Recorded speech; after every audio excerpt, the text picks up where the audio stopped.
दर्शकों, आज के हमारे खास मेहमान है Balwant Mankotia, fire brand leader, और आजकल पैंथर्स पार्टी को छोड़ करके आम आदमी पार्टी में शामिल है। मनकोटिया साहब, स्वागत है आपका। Thank you. बड़ी दिलचस्प बात है, कुछ रोज पहले हर्षदेव सिंह जी से हमारी बातचीत हो रही थी, लेकिन उन्होंने आपके राजनीतिक अस्तित्व पर ही सवाल उठा दिया। उन्होंने कहा कि मैं जब 1996 में एमएलए बना था, जो मैंने काम किया असेंबली के अंदर और बाहर, उसी की वजह से 2002 में 4 एमएलए जीत गया है, जिनमें बलवंत सिंह मनकोटिया भी शामिल है। मुझे लगता है हमारा विनोद जी आपके साथ, तो मुझे लगता है कि मेरा एमएलए बनने से पहले का रिश्ता है जी। दोस्ती है, जान पहचान है। और उधमपुर में मुझे लगता है कि आपकी ज़्यादा लिंक्स होंगे, बहुत से लोग आपको जानते होंगे और आपके पास फीडबैक होगी। अगर वो क्लेम करते हैं तो उसमें हम कुछ कह नहीं सकते, लेकिन जो आपकी अपनी फीडबैक होगी, आप उसके आधार पे जो भी महसूस करें, समझें, तो वो मुझे लगता है ज़्यादा बेहतर होगा। तो बाकी रही बात, मतलब जब हम एक बेसिकली किसी एक इंसान का ये फॉल्ट नहीं है, ये एक सारी दुनिया में एक सिस्टम है कि जब हम कामयाब होते हैं तो कहते हैं कि मैं बहुत इंटेलिजेंट था, लायक था, मतलब बड़ा हार्ड वर्कर था, मेरे अंदर बहुत सी क्वालिटीज़ थी, तभी मैं कामयाब हुआ। जब हम फेल हो जाते हैं तो कहते हैं जनाब ये फ़लाने बंदे का कसूर था, उसने मुझे ये नहीं कहा, उसने ऐसे नहीं समझाया, उसने वहाँ सपोर्ट नहीं की। तो ये किसी एक बंदे का फॉल्ट नहीं है, ये पूरी जो हमारा सोसाइटी है ना, सोसाइटी के अंदर सभी लोगों में है कि जीत जब होती है तो अपने श्रेय खुद लेते हैं, जब हम लूज़र होते हैं तो हम किसी के ऊपर डालते हैं। तो खैर मैं उनके ऊपर उनकी इस बात के ऊपर ज़्यादा मैं टिप्पणी नहीं करना चाहूँगा। वो उनको जो जो क्योंकि डेमोक्रेसी है, लोकतंत्र है, हर आदमी को अधिकार है। जो आदमी लोकतंत्र में यही तो मौजे हैं, जो आदमी जो कहना चाहता है वो कह सकता है, जी। तो उसमें कोई इतराज़ नहीं है कहने में। यानी ये अभिव्यक्ति की आज़ादी का इस्तेमाल हो रहा है। बिल्कुल बिल्कुल, करना भी चाहिए। जी। लेकिन प्रोफेसर भीम सिंह की जिस समय पर उनका देहांत हुआ, वो बड़ा दुखदायक था। पार्टी भी पूरी तरह से स्कैटर्ड होगी। उन्होंने सींचा था, मान के चलना पड़ेगा, उनका बड़ा रोल था। आज भले ही कोई टाल क्लेम करता है कि मेरी वजह से 4 एमएलए जीत के आए, हम सरकार का हिस्सा बने, लेकिन उनका एक योगदान था। उनको पार्टी से निकालना एक दिन के लिए, जब वो गुपकार अलायंस से मीटिंग करने गए थे, तब भी बड़ा दुखदायक था। और जो उनकी देहांत हुआ उस वक्त जो पार्टी की परिस्थितियां बनी हुई थी, बड़ी दुखदायक थी। कैसे आप बयां करेंगे? बिल्कुल। इसमें इसमें क्या बोल रहे हैं आप, मुझे लगता है ये भी आप हर चीज़ को बेहतर जानते हैं। और ये हम सब के लिए मैं कहूँगा, हम तो बड़े ज़्यादा पर्सनली उनके साथ अटैच थे जी। फैमिली के हिसाब से, राजनीति के हिसाब से उनको अपना गुरु मानते थे, उसके हिसाब से हम तो बड़े पर्सनली और इमोशनली उनके साथ अटैच थे। लेकिन मुझे लगता है इस चीज़ का दुख तो शायद पूरे जम्मू कश्मीर को है, और इवन जम्मू कश्मीर के बाहर भी जो लोग हैं उनको भी दुख है कि जिस तरीके से उनके पॉलिटिकल कैरियर्स के ऊपर सवालिया निशान अपोजिशन की तरफ से लगा के जी।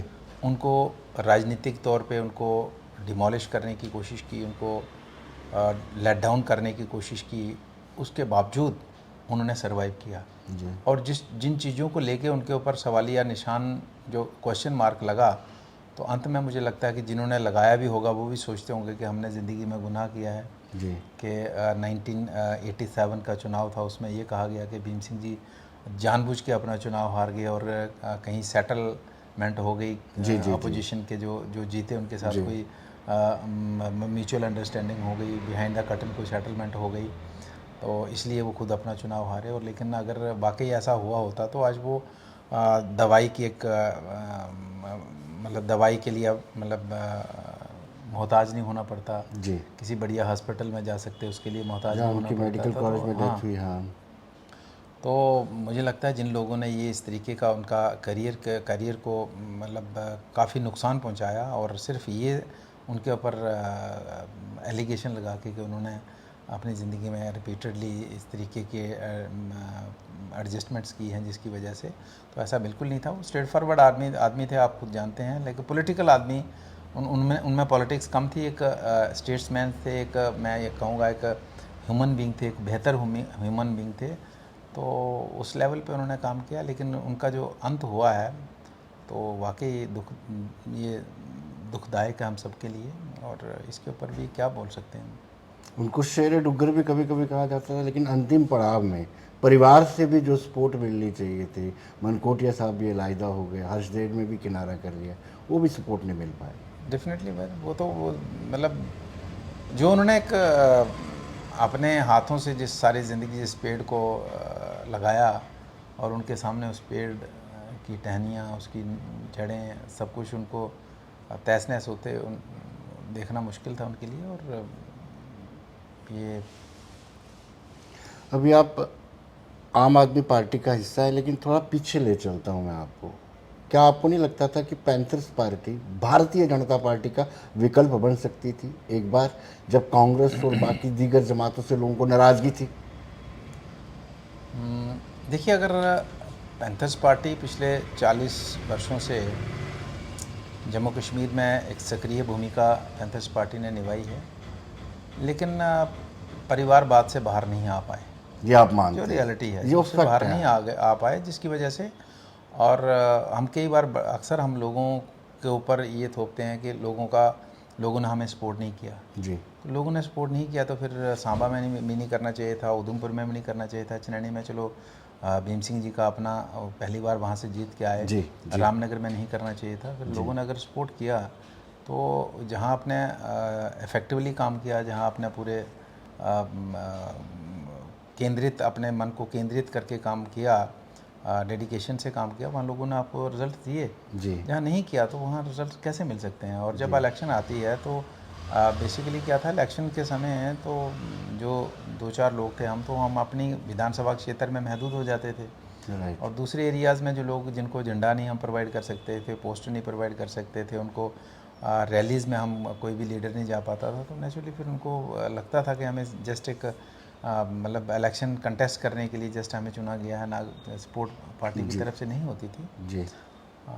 तो मैं कहूँगा कि ऐसा नहीं है कि जिस तरीके से लोगों का समर्थन मिलना चाहिए था, थोड़ी बहुत कमी मैं कहूँगा पब्लिक की तरफ से रही, लेकिन हमारे ज़्यादातर अपनी कमी, हमारे खुद के अंदर परिवारवाद भी, तक महदूद रहे। खुद के अंदर भी परिवार के दायरे से बाहर निकलते तो परिस्थितियाँ कुछ और होती। जी जी बिल्कुल। हर्षदेव जी की एरोगेंसी और लूज टेम्पर, वो भी पार्टी को नुकसान दिया उसने। देखिए, जो सवाल मुझे आप पूछ रहे हैं तो मुझे लगता है कि ये जवाब उनसे ही मिलने चाहिए। जवाब लेकिन उसकी देखिए, अगर आप शॉर्ट टेम्पर्ड होंगे, एरोगेंट होंगे, तो वर्कर भी नाराज होगा आपका, डेफिनेटली, आप माने या ना माने। हाँ, बहुत कठिन सवाल है आपके लिए। नहीं, वर्कर तो भाग जाते थे। वर्कर आता था, साल 2 साल रहता था, चला जाता था पार्टी से। अक्सर हमारे लोग तो बाहर से आने वाले लोग रहते नहीं थे, बड़े कम लोग रहते थे। जी। मतलब आया और गया, यही कारण था कि अंदर देखो, पार्टी के अंदर जब पॉलिटिकल पार्टी है, जब आप पावर में नहीं है तो आप तो सैलरी तो किसी को देते नहीं हैं। जी। ठीक है, आप किसी को आने जाने का पार्टी मीटिंग में आने जाने का खर्चा नहीं देते हैं। कोई किश्तवाड़ से पुंछ से आता है, रात को रहने की व्यवस्था नहीं आप करते हैं।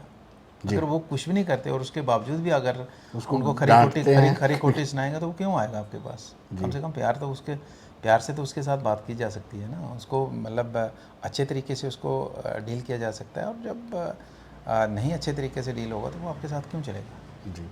आपने आम आदमी पार्टी में शामिल होने का फैसला क्यों लिया? क्या आपको पता था कि हर्षदेव भी उसी पार्टी में जाएंगे? नहीं, ऐसा बिल्कुल नहीं था। जब ये तो अंदाज़ा नहीं था कि वो आएंगे। और आम आदमी पार्टी अल्टीमेटली मुझे लगभग साल से ऊपर हो गया था पार्टी से त्याग पत्र दिए हुए। और एक दूसरी किसी पार्टी में नहीं जाने का ये भी कारण था कि मैं चाहता था कि कोई ना कोई वे आउट निकले और दोबारा से हम उसी पार्टी को चलाएं। लेकिन हालात बद से बदतर होते गए और गुंजाइश नहीं बची, तो फिर अल्टीमेट मेरे पास ये था कि कहीं ना कहीं तो एडजस्ट होना है, कहीं ना कहीं एडजस्टमेंट करनी है। और अपने, क्योंकि मेरा अकेले का इशू नहीं था, मेरे साथ सैकड़ों जो साथी थे, जुड़े हुए साथी हैं, वो अपने आप को महसूस कर रहे थे कि अब बिल्कुल अकेले पड़े हैं। और एक तो सवाल ये था कि सिर्फ एक हमारा एक जो लोगों के साथ कांटेक्ट सिर्फ एक विधानसभा क्षेत्र तक नहीं था, लगभग पूरे जम्मू कश्मीर में हर विधानसभा क्षेत्र में, चाहे किसी में 2 या 4 साथी होंगे, किसी में 15-20 होंगे, सभी के साथ था। तो हम भी ये चाहते थे कि हम जहाँ भी एडजस्टमेंट हो तो सभी को साथ लेके चलें और सभी की एडजस्टमेंट हो, मेरे अकेले की नहीं हो। इसलिए आम आदमी पार्टी को हमने चुना। लेकिन जब आप हर्षदेव जी वहाँ पे आ चुके हैं तो तब आप थोड़ा सा तो आइसोलेट महसूस करते होंगे। आपने सोचा नहीं होगा, कल्पना नहीं की होगी कि हर्षदेव भी इसी पार्टी में आएंगे, और एक म्यान में दो तलवारें, कैसे संभव है? हाँ नहीं, एक देखिए, ऐसा नहीं है कि 20 साल तक उनके साथ चले, हमने उनको बड़े भाई का दर्जा दिया, उनको पार्टी के हेड का दर्जा दिया, और कभी मुझे नहीं लगता है कि उन आगे बोलने की गुंजाइश भी मतलब कोशिश भी ऐसी हुई होगी कि आमने सामने बोलें। लेकिन अब जब हालात एक ऐसे बने तो फिर उसके बाद मैं नहीं कहूँगा कि एक म्यान में दो तलवारें, वो तो बड़े हैं, बड़े नेता हैं और रिश्ते में भी बड़े हैं, तो मैं अपने आप को उनके बराबर कंपेयर नहीं करता हूँ।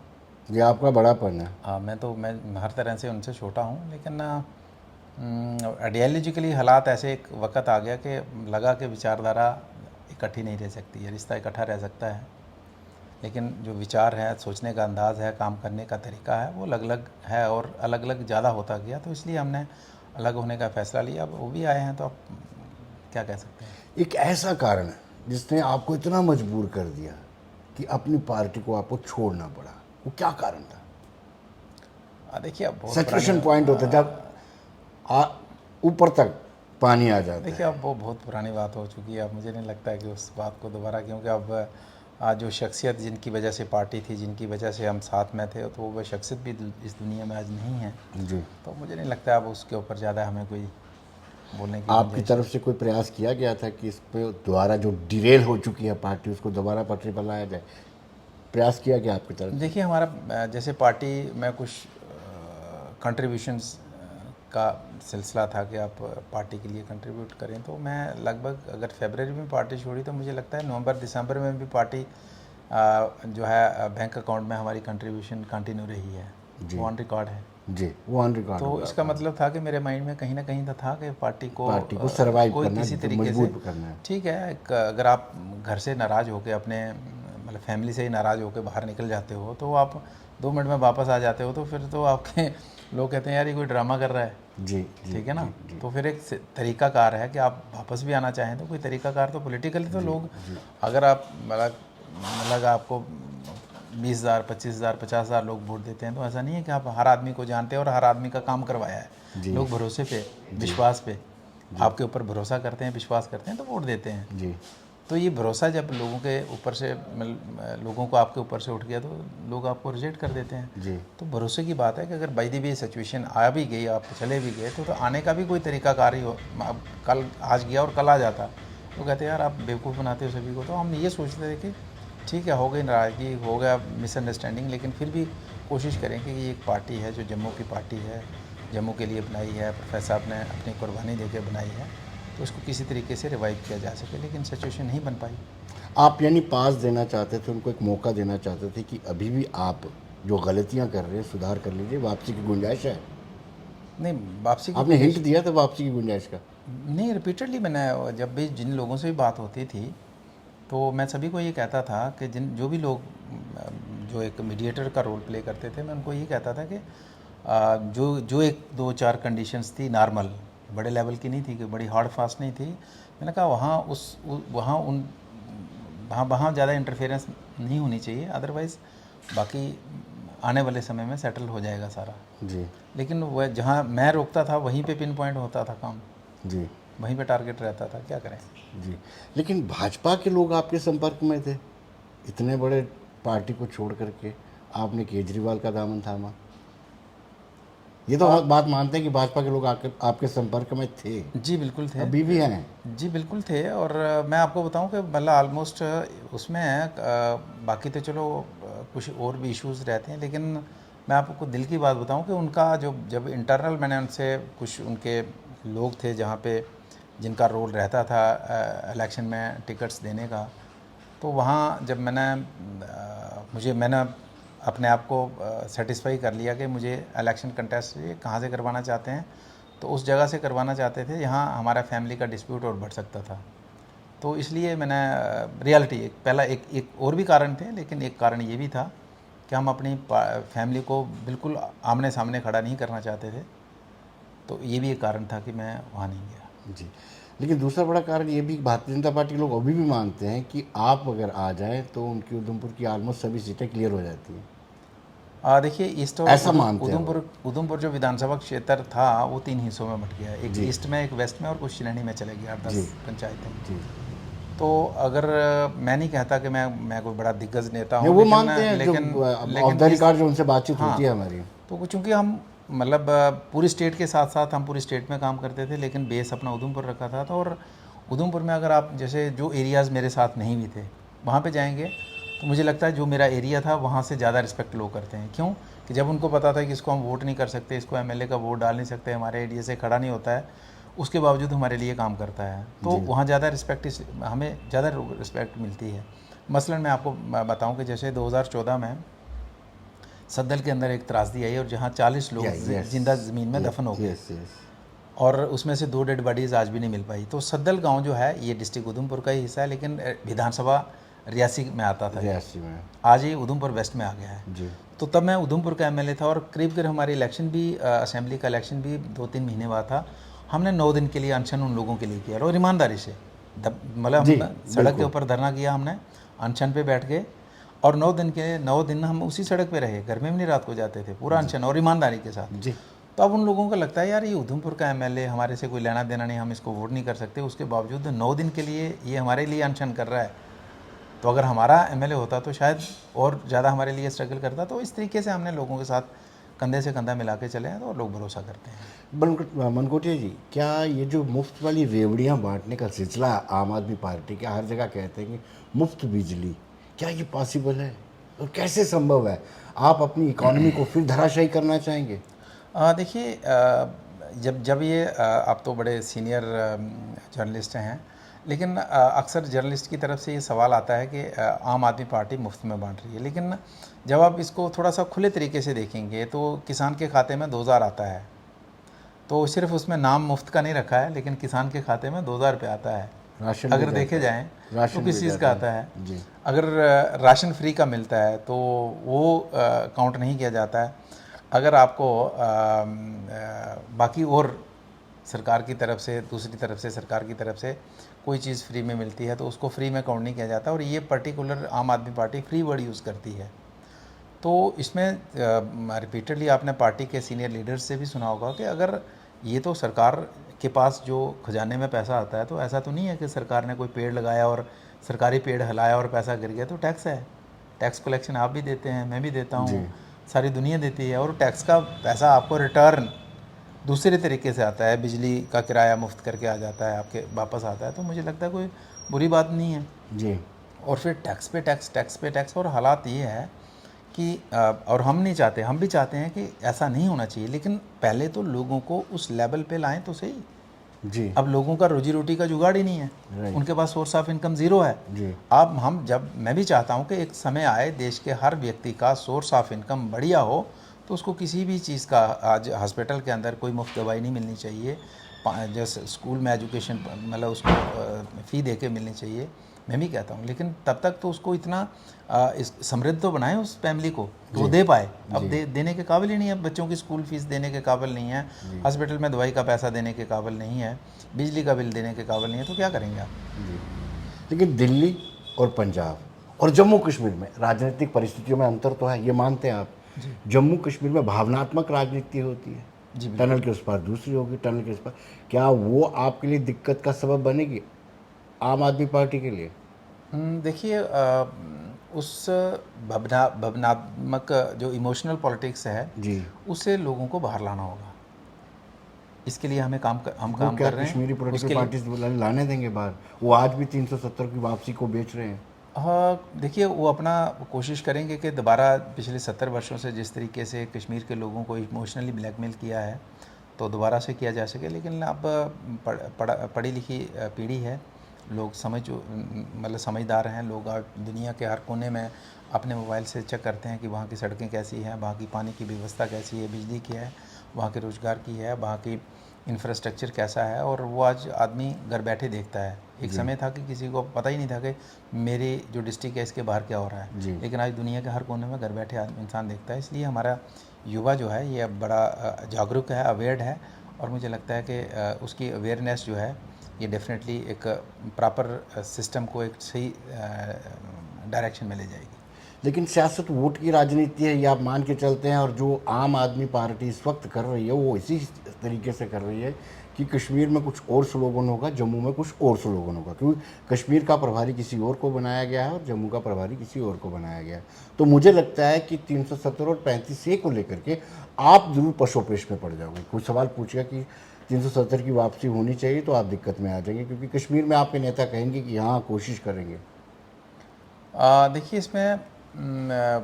इसमें कोई दो राय नहीं है कि जो 70 वर्षों से जो पॉलिटिक्स कश्मीर वर्सेस जम्मू चलती आई है, तो आप कहेंगे एक दिन में उनको इकट्ठा कर लेंगे, तो ऐसा नहीं है, इसमें टाइम लगेगा। तो पार्टी भी नहीं है, पार्टी को भी समझने में, उसको लोगों को अपने साथ जोड़ने में, उनकी जो लोकल इश्यूज़ हैं, उनके पॉलिटिकल इश्यूज़ हैं, उनको समझने में पार्टी को भी थोड़ा समय लगेगा, लेकिन अल्टीमेटली सब ट्रैक पे आ जाएगा। मनमाफिक सीट अगर भारतीय जनता पार्टी आपको ऑफर करती है तो क्या प्रवेश होगा? नहीं, सीट का इशू नहीं है, सीट का इशू नहीं है। मैंने कहा कि वो जब उस समय की बात थी वो अलग थी, आज एक समय लग गया। उस टाइम तो मैं एक इंडिपेंडेंट था, मैं किसी भी पार्टी में था, आज मैं एक पार्टी में आया हूँ जी। तो रोज़ रोज़ पार्टी को बदलना, रोज़ रोज़ ये भी इतना आसान नहीं होता है। इस पार्टी में डिसिप्लिन की कमी है, अभाव नज़र आया कभी आपको? देखिए अब बिल्कुल मैं कहूँगा कि न्यू कमर्स हैं ये अभी जम्मू कश्मीर में, तो जी। थोड़ा टाइम लगेगा सारा सिस्टम ट्रैक पे लाने के लिए। आपको लगता है कि स्क्रूटनिंग होनी चाहिए ज्वाइनिंग से पहले? कोई भी, क्योंकि जल्दबाजी में कोई भी ज्वाइन करता है ये करवा भी लेते हैं। लास्ट सवाल है ये मेरा। बेसिकली ये जो सभी पॉलिटिकल पार्टीज़ में होना चाहिए, लेकिन ऐसा होता नहीं है। जी, बहुत बहुत शुक्रिया मनकोड़िया साहब, थैंक यू। धन्यवाद।